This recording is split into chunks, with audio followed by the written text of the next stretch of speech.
and welcome back to the channel.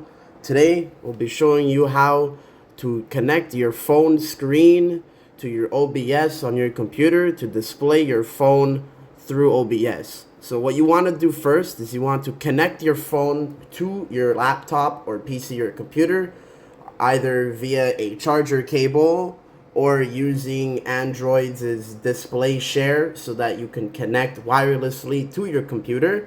And once you connected, you want to open OBS Studio, and as shown in this image, you want to click on the plus sign to create this new scene.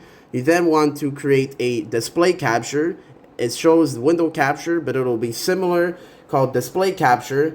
And then you want to choose your mobile device as properly linked so that you can then display your screen of your phone in either a vertical or horizontal angle so that you can share whatever you would like on your phone using OBS.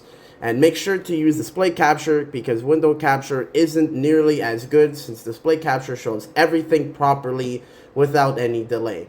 And we hope this helped, because we know that there can be some issues when trying to share your phone. So if this did help, please like and subscribe, and stay tuned for more videos about these. Thank you and goodbye.